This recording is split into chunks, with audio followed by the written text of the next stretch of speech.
In the early 1990s, the video game industry was on the cusp of a revolution. 16-bit consoles ruled living rooms, with the promise of a new technology, 3D graphics, CD-based games, and unprecedented processing power was igniting a race to define the next generation. At the center of this moment stood Trip Hawkins, the charismatic founder of Electronic Arts, a man determined to reshape gaming itself. His idea wasn't just to make another console, it was to reinvent the very business model behind it.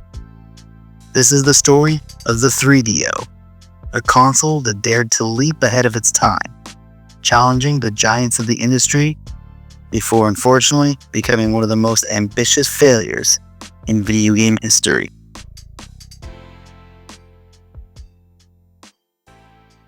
And the second point I was going to make is that there's been a technology war going on, and every year we get a few new models that are incompatible. And you have to wonder if you would buy a new and improved television set if it didn't allow you to watch any of the current television shows.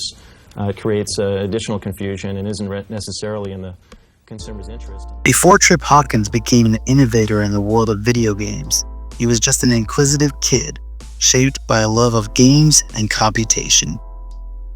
Born William Murray Hawkins III on December 28, 1953 in Pasadena, California, he was an early tinkerer who found fascination in games and patterns rather than pixels, becoming immersed in sports simulation games like Stratomatic, showing a talent for statistics and strategy even as a child. At Harvard in the early 1970s, Hawkins did more than just attend classes. Frustrated by a lack of options for his career path, he carved out a self-designed major in strategy and applied game theory, weaving together economics, psychology, and gaming long before interdisciplinary studies were popular. In 1975, Hawkins saw the future in a friend's PDP-8 mini computer, an encounter that would crystallize his path going forward. He realized computers could shoulder the complex calculations of his beloved board games, freeing players to enjoy the fun without the friction. He envisioned founding a game company by 1982, a goal so precise it shaped his entire educational and career trajectory. After graduating from Harvard and earning his MBA from Stanford in 1978, Trip Hawkins joined Apple Computers during its formative years. Serving as director of strategy and marketing under Steve Jobs, Hawkins played a key role in shaping the commercial trajectory of the Apple II, one of the first mass-market personal computers. He helped refine the system's positioning, targeting both hobbyists and the emerging online educational market, contributing to marketing approaches that emphasized ease of use and elegant design, principles that would later define Apple's brand identity. His strategic input also influenced the early groundwork for the Macintosh, giving him first-hand experience in how to pair cutting-edge technology with a compelling consumer narrative, a skill he would later bring to the video game industry. By 1982, Hawkins was ready. Bankrolling his vision with proceeds from his Apple stock, he founded Electronic Arts in May of that year, alongside associates drawn from Apple, Atari, Xerox, and VisitCorp, bringing on board the legendary Steve Wozniak as a board member. Embracing philosophy borrowed from the music industry, Hawkins positioned game creators as true artists, emblazoning their names and photos on game packaging styled like vinyl record sleeves, making it one of the first publishers to spotlight developers so prominently. This approach was more than aesthetic. It helped EA negotiate directly with retailers, bypassing traditional distributors and reaping sharper margins and greater control. Meanwhile, titles such as Hard Hat Mac, Pinball Construction Set, Mule, Archon, and One-on-One launched in EA's first wave, quickly cementing the company's reputation for innovation and quality. A turning point came in 1984 when EA signed a deal with NFL coach and commentator John Madden, leading to the Madden NFL franchise that would become a billion-dollar empire through annual installments combined with sports licensing.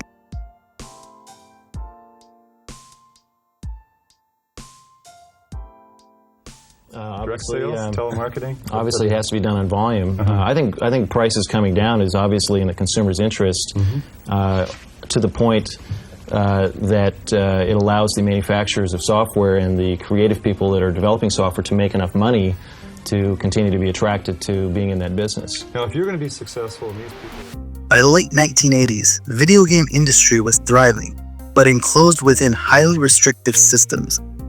Home consoles were walled gardens.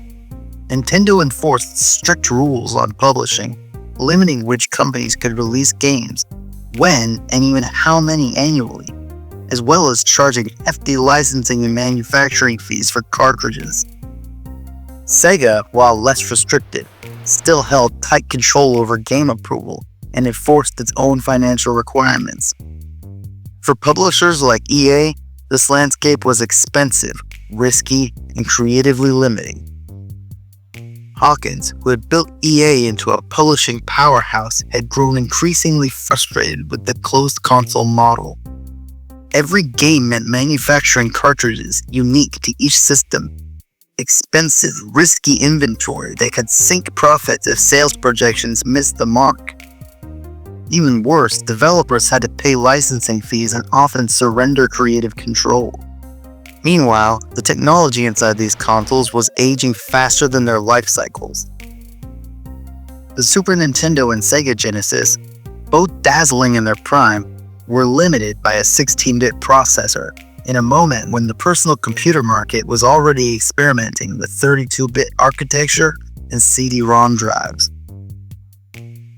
In the PC world, storage was leaping from a few megabytes on floppy disks to hundreds on compact disks. Games could now feature full motion video, digitized audio, and rich 3D graphics. But consoles were still stuck in the cartridge era. This shift wasn't lost on Hawkins. He saw the CD-ROM as not just a storage upgrade, but as a getaway to a new kind of entertainment. One that blended gaming, film, and music into an interactive medium. More importantly, he saw the potential for an open standard platform, one not owned by a single manufacturer, but licensed to many. Developers could create a single hardware spec, while multiple companies could build compatible machines, driving prices down and adoption up. Companies like Philips and Sony were experimenting with CD-based entertainment systems, but their approaches were still rooted in proprietary thinking. Hawkins believed he could do something different, something modeled after the VHS standard, where multiple manufacturers produced compatible devices and consumers bought into an ecosystem rather than a single company's box. This idea would become the foundation for the 3DO company.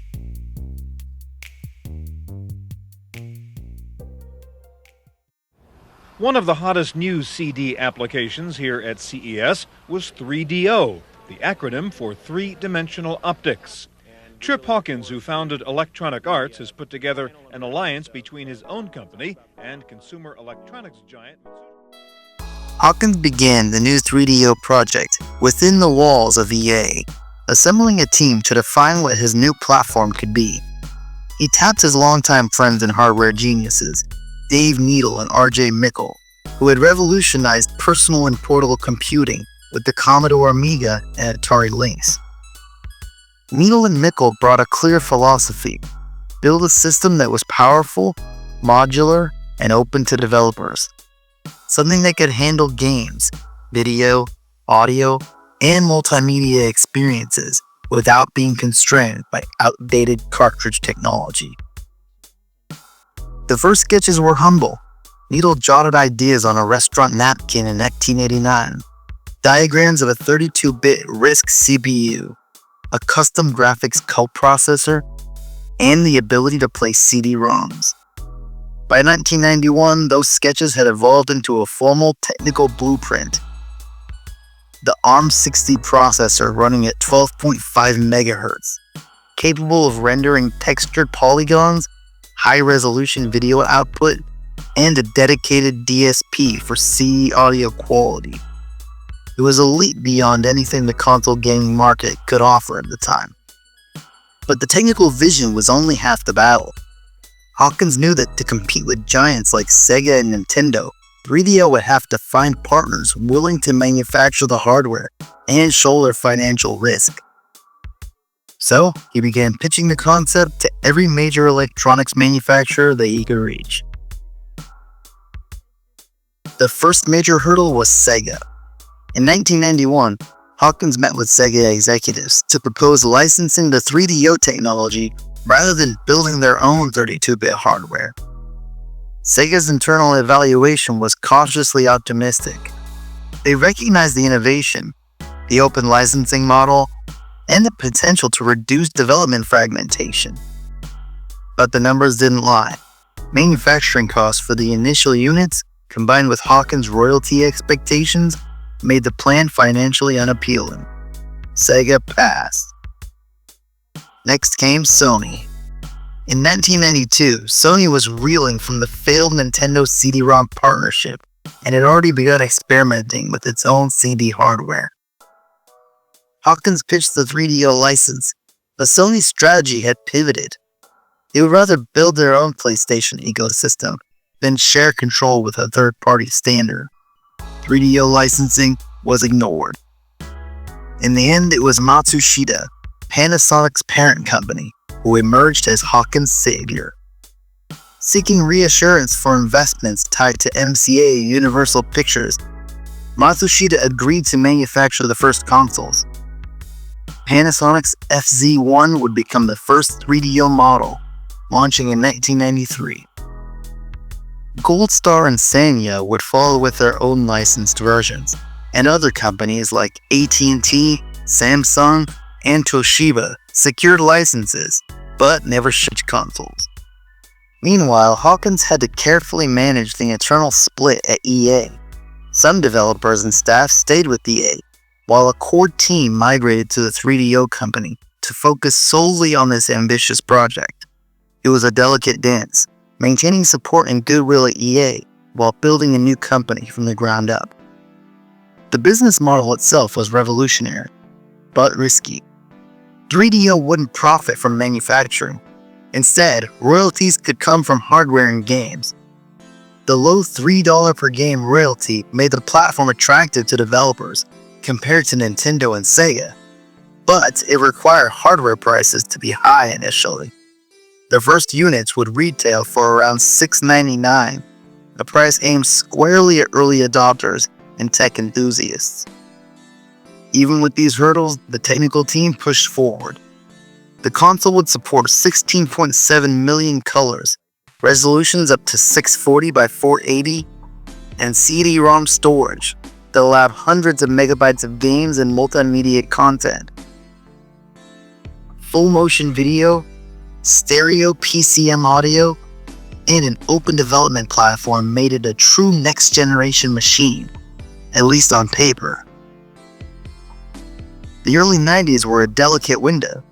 Sega was still riding the Genesis wave, but looking ahead to the Saturn. Nintendo was focused on their Super Nintendo, and cautious about 32-bit. Sony, now committed to its independent path, hadn't revealed the PlayStation yet. Hawkins' gamble was audacious.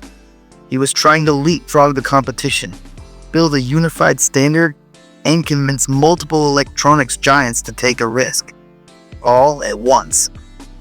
Whether or not that gamble would pay off was yet to be seen. It's incredibly impressive. It is definitely the future. It was pretty unreal. I've never seen anything like it. It reminds me of when the Amiga was introduced a few years ago. It stunned everybody. This was just as stunning. I've never seen graphics move that fast and be that real. It's wonderful. I wish I had it now. In a word, it's the future. The first public glimpse of the 3DO came at the Winter Consumer Electronics Show in Las Vegas, January 1993. Hawkins and his team unveiled a working prototype to a press corps eager for the next big leap in interactive entertainment. The response was electric. Graphics that rendered 3D polygons with unprecedented clarity, CD-quality stereo audio, and the promise of full-motion video integration left attendees buzzing. Analysts quickly noted that no current console or personal computer could match what the 3DO was showing, positioning it as a potential game-changer in living rooms around the world. But the journey from prototype to retail was far more complicated than any press release could convey. Panasonic, the first manufacturing partner, was navigating a labyrinth of technical and logistical hurdles. The ARM60 processor, custom graphics chip, and CD-ROM drive all required fine-tuning, and early units often had defects or required multiple revisions before being shipped. Supply chains in the early 90s were not as streamlined as today, and Panasonic's production delays meant that October 1993, when the 3DO finally launched in North America, retailers were receiving just a handful of consoles, sometimes only one or two per location. Consumer anticipation collided with these limitations. Advertisements touted the 3DO as the future of gaming. The press called it technological wizardry, and Time magazine even named it the 1993 Product of the Year. But for many eager buyers, the excitement was tempered by reality. Finding a unit to purchase was often a challenge in itself. Software was another critical challenge. Only Crash and Burn, a fast-paced racing game, was ready on launch day. Titles that had been promised alongside the console, including Return Fire, Road Rash, and FIFA International Soccer, were delayed due to the complexities of developing for a brand new cutting-edge platform. Developers had to learn to optimize graphics and audio while coping with evolving hardware specifications. This led to frustration both for studios and for consumers, many of whom felt that the console's promise far outweighed the library available at the outset. In Japan, the launch followed a few months later, in March 1994. Panasonic shipped 70,000 units to 10,000 stores, accompanied by a modest 6-game lineup. While the initial sales did generate interest, the momentum quickly faltered. Some retailers reported returns and slow uptake. As well, the system developed a reputation for adult-themed titles that further narrowed the audience. Unlike Sega and Nintendo, which were well-established franchises to attract families and younger players, the 3DO lacked recognizable brands to anchor the appeal in Japan. However, once the initial shock of the launch passed, the 3DO entered its first real phase of life, a period defined by incremental growth, experimentation, and hard lessons.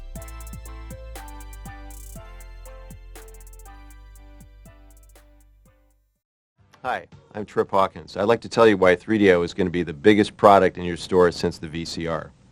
There's 3 reasons I feel this way.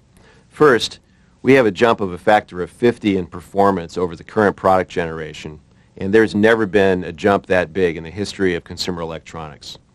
Secondly, we've got the support of the third-party software industry, and that's incredibly important. There are already over 80 software titles that the software... Panasonic, Gold Star, and Sanyo each released their own models of the console, refining designs and addressing some of the production issues that had plagued the launch. Panasonic's FZ1 remained the flagship, but subsequent revisions, like the sleeker FZ10, offered minor improvements in ergonomics, video output, and reliability. Gold Star, however, focused on affordability, releasing units at lower price points in an effort to reach a broader audience.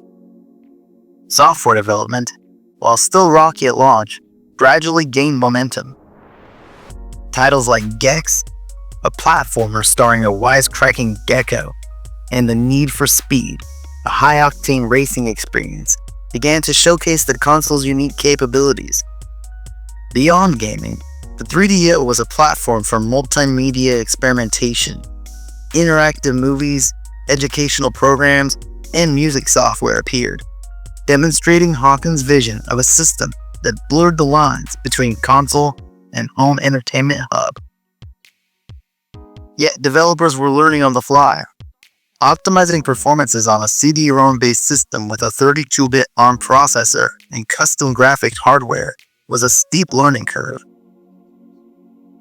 Studios wrestled with memory management, polygon rendering, and full-motion video integration. The resulting games were a mix, some pushing the envelope, others revealing the platform's limitations. Stop right there, mister! Let her go, she's nothing but trouble. Each release became both a technical test and a statement of what the 3DO could achieve, and each helped refine best practices for working within the console's capabilities. Internationally, the 3DO had a fragmented story. In Japan, sales were quickly plateauing. Specialty retailers carried niche titles, and the system developed a reputation for adult-themed software, limiting its appeal to broader audiences. South Korea, however, saw more organized support, particularly from LG, which opened a dedicated 3DO plaza in Seoul. This space allowed gamers to experience localized software, offering a slightly different trajectory than the console's North American and Japanese launches.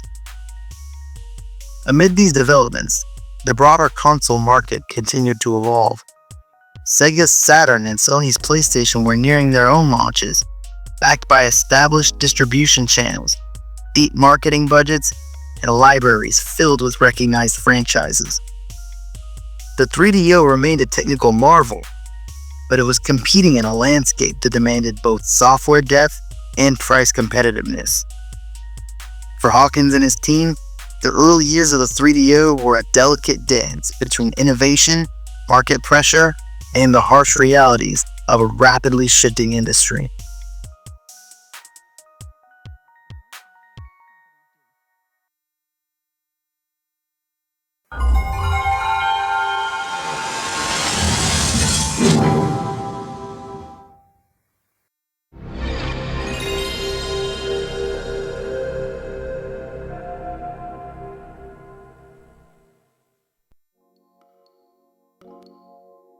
In 1994 brought seismic shifts to the console landscape.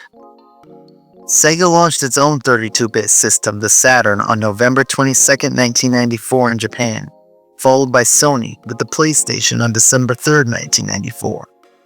Both companies were armed with deep-pocketed marketing campaigns.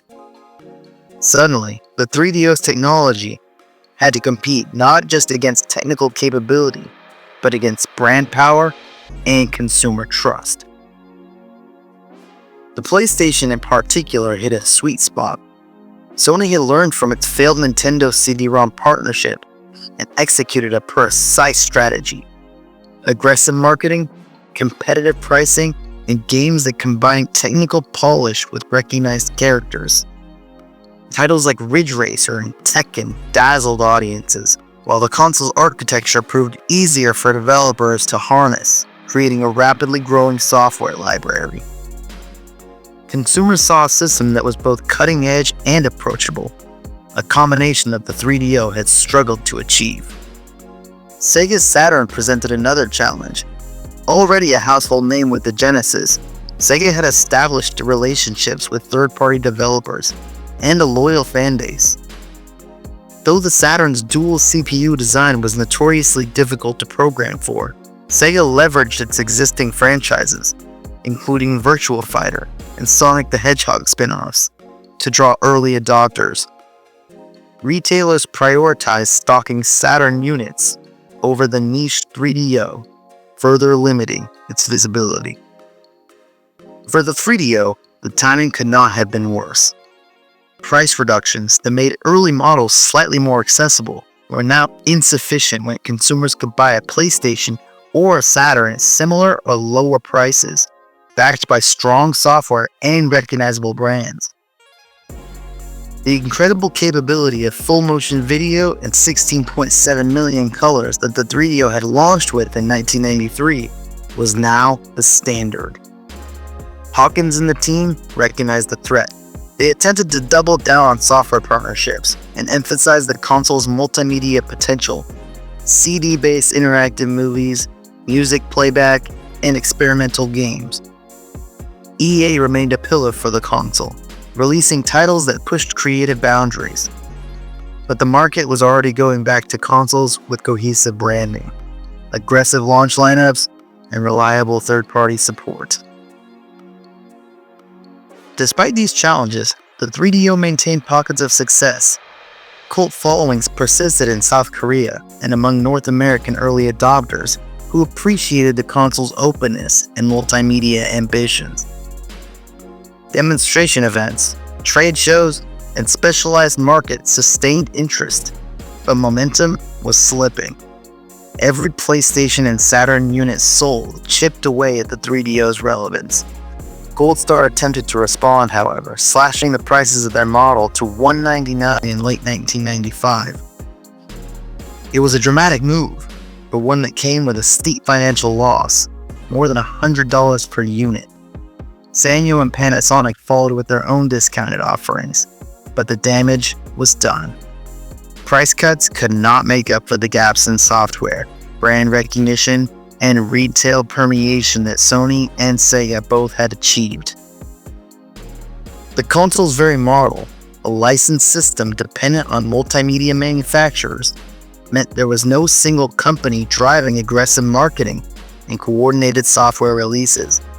The 3DO's identity was scattered.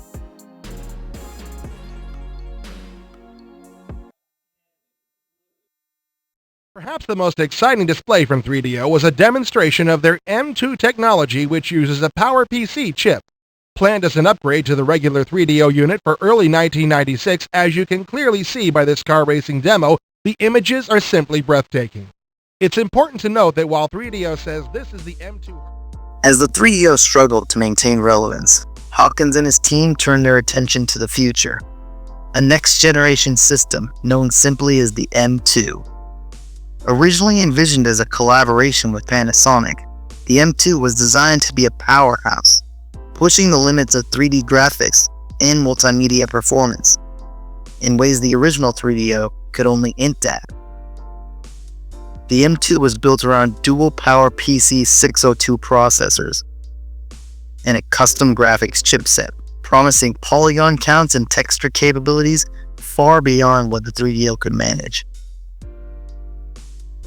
Its design aimed to support the full motion video, CD-ROM, and DVD-ROM formats, as well as backward compatibility with existing 3DO titles. For the first time, the team imagined a 3DO ecosystem that could truly compete with Sony's PlayStation, Sega Saturn, and the soon-upcoming Nintendo 64. Behind the scenes, the M2 represented both hope and chaos. Panasonic had initially agreed to co-develop and manufacture the system, giving the project a real path to market. Yet as the console landscape shifted, Panasonic grew cautious, concerned about high production costs and uncertain consumer demand. The licensing model that had been the 3DO's original innovation now became a liability. Without a single company willing to champion the hardware, the M2 lacked the concentrated push needed to succeed. Software plans for the M2 are ambitious. Developers envision fully 3D worlds, cinematic storytelling, and multiplayer experiences that would have felt like a natural evolution from the 3DO's library. But without a concrete release schedule or a committed manufacturer, most titles never progressed beyond concept or prototype stages. Some demos appeared at trade shows in the mid-90s, showcasing astonishing graphics for the time, but they were fleeting glimpses, tantalizing promises that would never reach store shelves. In the end, the M2 never launched as a consumer product. However, Panasonic retained the rights to the technology, and certain components found their way into other hardware and arcade projects. But the system itself became another what could have been in the 3DO saga. For Hawkins and his team, the M2 symbolized the culmination of their vision. a technically brilliant console that could have redefined multimedia gaming, had the market and the timing aligned.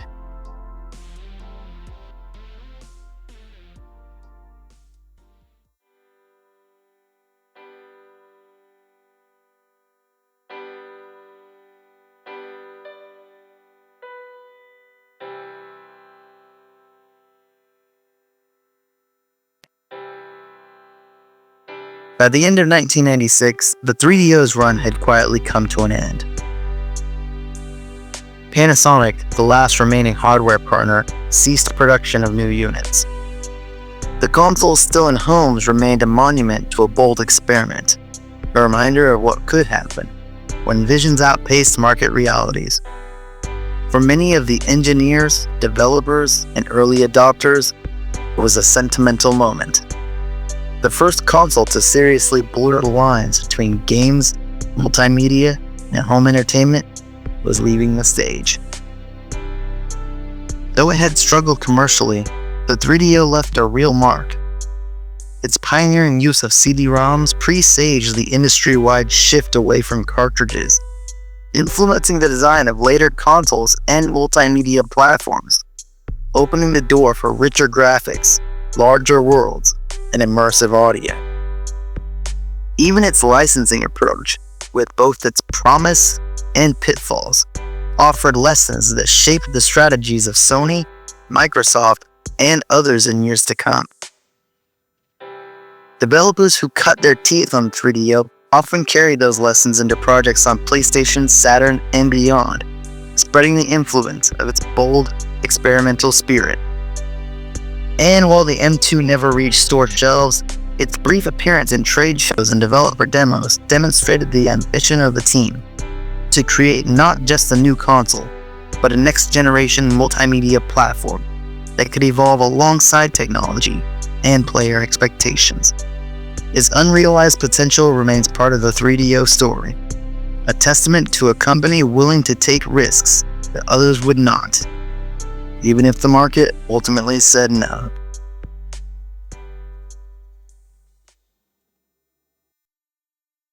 One quality of entrepreneurship is, which is just persistence, not giving up because you have roadblocks, and also not giving in because other people tell you that you're nuts. You are nuts, and you should be proud of it. And stick with what you believe in. At any rate, though the 3DO never became a household name like the PlayStation or Super Nintendo, it cultivated a unique place in the hearts of gamers and collectors.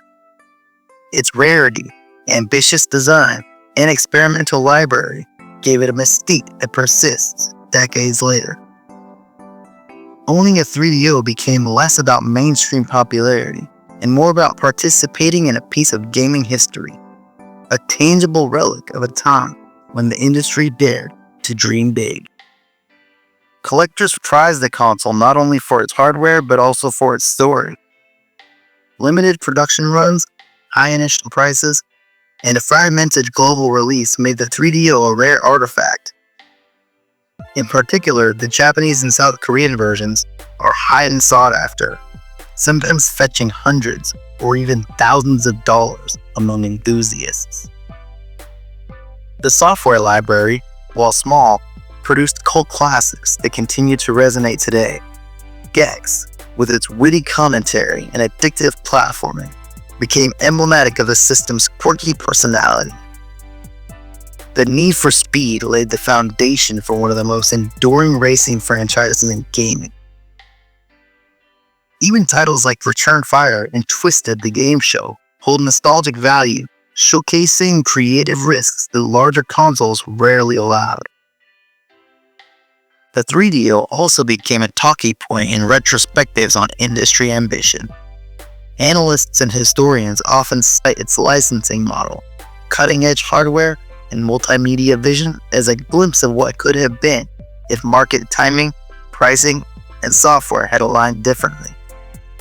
Magazines, online forums, and collector communities keep its legacy alive, dissecting its design choices, unreleased titles, and even prototypes of the M2. Ultimately, the 3DO endures as a symbol, a reminder of a brief but audacious experiment in gaming history. It represents the convergence of bold engineering, creative ambition, and market realities. For those who lived through its era, or those discovering it decades later, the 3DO is a portal into a moment when the boundaries of what a console could be were tested, often in ways that the industry had never seen before, and may never see again.